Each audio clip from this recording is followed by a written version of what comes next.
नमस्कार विद्यार्थियों, आज हम पढ़ने जा रहे हैं कक्षा 10वीं अध्याय 2 वास्तविक संख्याएं प्रश्नावली 2.2 प्रश्न संख्या 4 जो इस प्रकार है। किसी खेल के मैदान के वृत्ताकार पथ पर मैदान का एक चक्कर पूरा करने में रमन को 18 मिनट लगते हैं, जबकि इसी वृत्ताकार पथ पर मैदान का एक चक्कर पूरा करने में अनुप्रिया को 12 मिनट का समय लगता है। माना कि दोनों एक ही स्थान से एक ही समय पर चलना प्रारंभ करते हैं तथा एक ही दिशा में चलते हैं, तो बताइए कितने समय बाद दोनों पुनः प्रारंभिक स्थान पर मिलेंगे।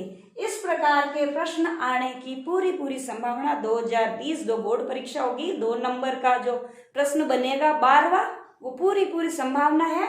अब देखिए इसको किस प्रकार से हम हल करते हैं। सबसे पहले 2 विद्यार्थी हैं, अनुप्रिया और रमन।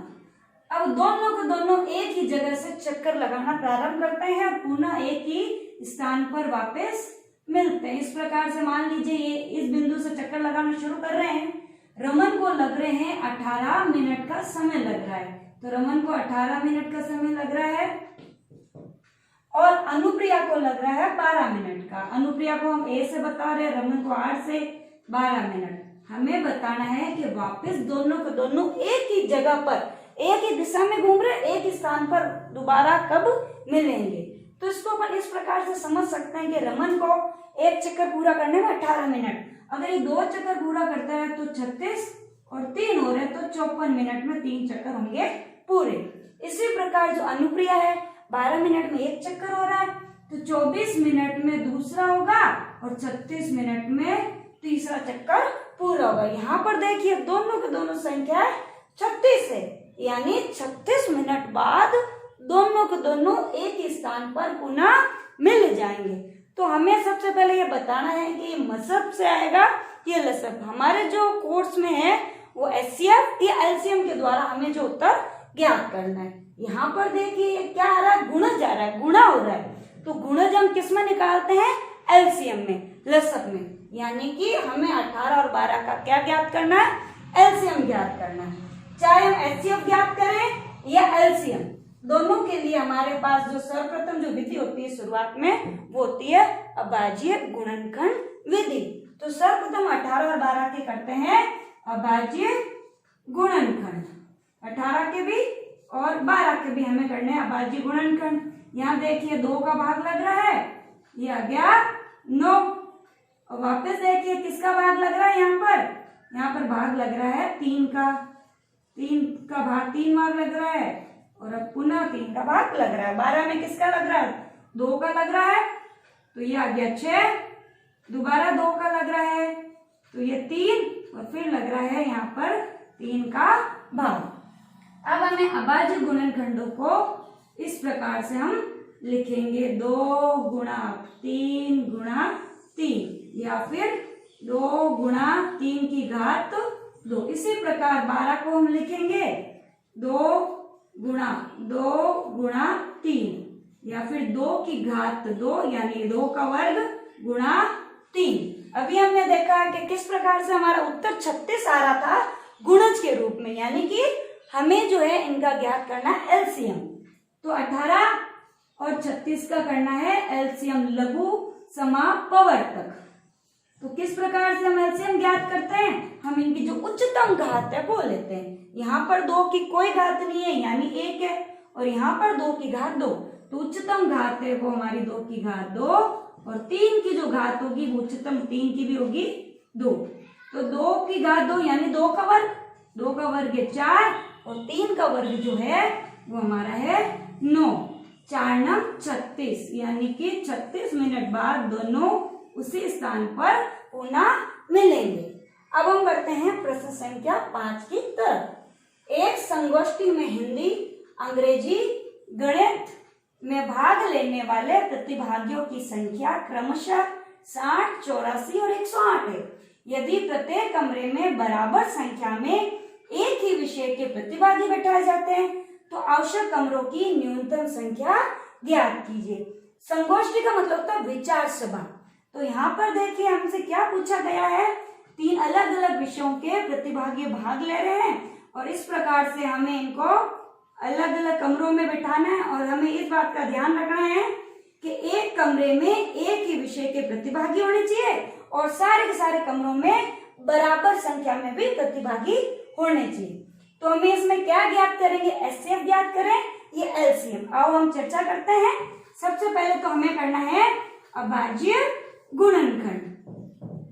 तो हमारे पास जो है हिंदी, तो हिंदी को हम एच लिख देंगे, भाई हिंदी के विद्यार्थी या प्रतिभागी है वो है 60, और जो अंग्रेजी है, अंग्रेजी को हम ई से बता देते हैं, तो अंग्रेजी के जो है वो है 84, ई मतलब इंग्लिश, और गणित यानी मैथ्स, इसको हम एम से डिनोट करते हैं, बताते हैं एम से, तो ये हो गया 108।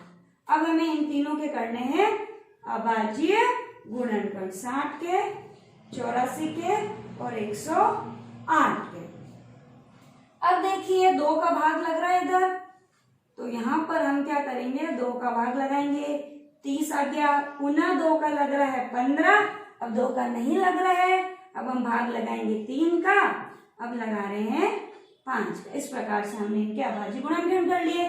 84 के भी करना है अभाज्य गुणनखंड, तो यहाँ पर जो है वो आ जाएगा 42, पुनः 2 का भाग लगा रहे हैं, तो ये आ गया हमारे पास 21। अब भाग लग रहा है, 2 का नहीं लग रहा है, 3 का भाग लग रहा है 7, और इस प्रकार से यहाँ हमें 1 मिल गया, प्राप्त हो गया। अब यहाँ पर है 108, 108 में किसका भाग लग रहा है, 2 का लग रहा है, कितने बार लग रहा है, देखो ये 5 और ये 4 54, वापस 2 का लग रहा है, तो ये हो गया हमारा 27, और 2 का नहीं लग रहा है, अब हम भाग लगाएंगे 3 का, कितने बार भाग जा रहा है, 9 बार, और अब जो है हमारे पास क्या आ रहा है, वापस 3 का लग रहा है, और यहाँ जो है वो 3 बार भाग लग रहा है, वापस हम 3 का भाग लगाएंगे। इस प्रकार से हमें 108 के अभाज्य गुणनखंड प्राप्त हुए। अब हम इनके अभाज्य गुणनखंडों को इस प्रकार लिख लेते हैं, 2 गुणा 2 गुणा 3 गुणा 5, या फिर इसको क्या लिख सकते हैं, 2 की घात 2 गुणा 3 गुणा 5। इसी प्रकार जो है 84 को भी हम लिख लेते हैं, तो 84 को हम क्या लिखेंगे, 2 गुणा 2 गुणा 3 गुणा 7, तो ये हो गया 2 की घात 2 यानी 2 का वर्ग गुणा 3 गुणा 7।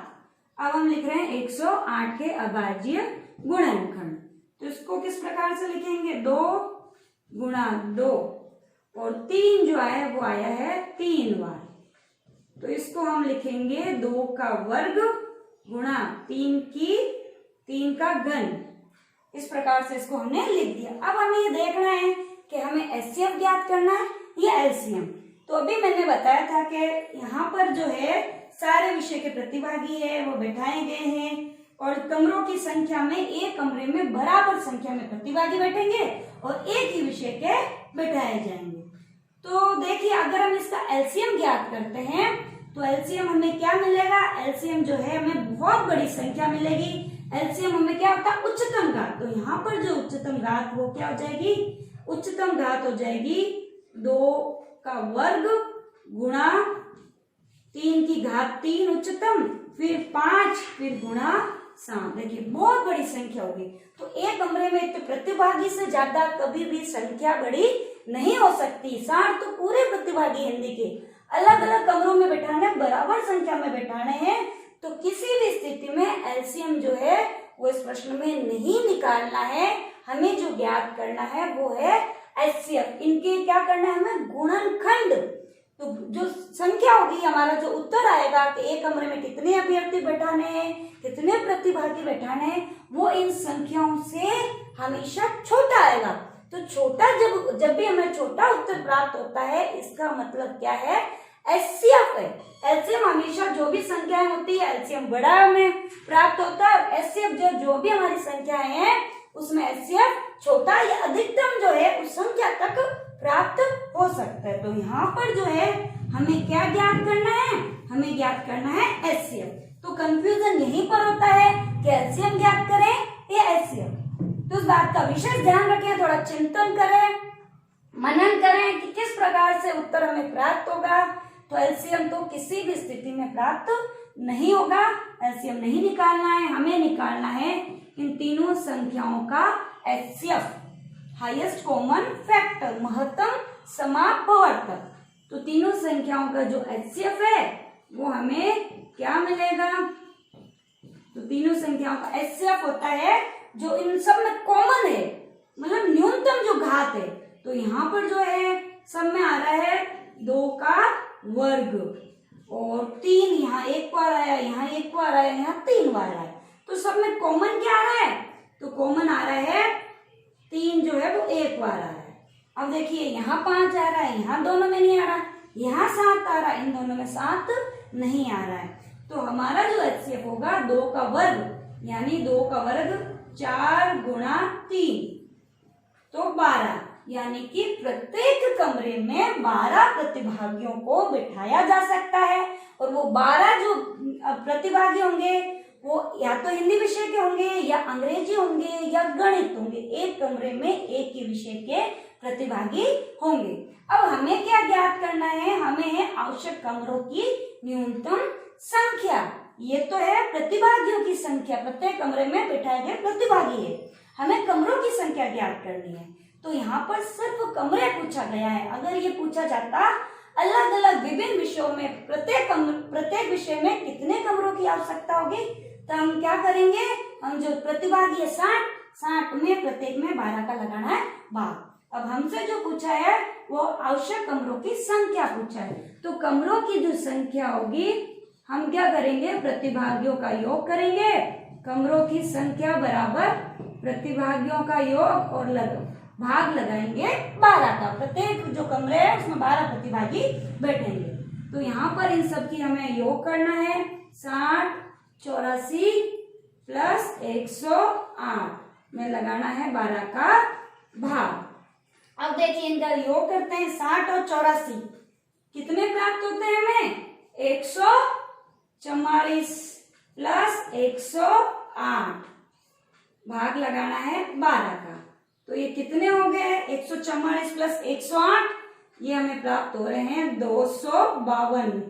जोड़ करने पर 252 मिल रहे हैं। इसमें हमें लगाना है 12 का भाग। तो 12 का भाग देखिए, 12 दूने 24। यहाँ देखिए इसको भाग पूरा भाग जा रहा है, तो 12 दूने हो गया 24। क्या बच रहा? 1 और 2। इस प्रकार से देखिए भाग लग रहा है। 252 में हमने लगाया 12 का भाग, ये 2 बार भाग लगेगा, तो यहाँ पर 1 बचा और ये 1 और 2 हो गया 12, यानी कि 21 बार पूरा भाग जा रहा है। तो यहाँ पर जो है हमारा जो उत्तर होगा कमरों की जो संख्या न्यूनतम है वो क्या आ रहा है? वो आ रहा है 21। यही प्रश्न में पूछा गया था। अगर प्रत्येक विषय का पूछे तो हम अलग अलग ज्ञात कर लेंगे। 60 में भी 12 का भाग लगाएंगे, 84 में भी लगाएंगे और 108 में भी लगाएंगे। आज के लिए इतना ही। धन्यवाद।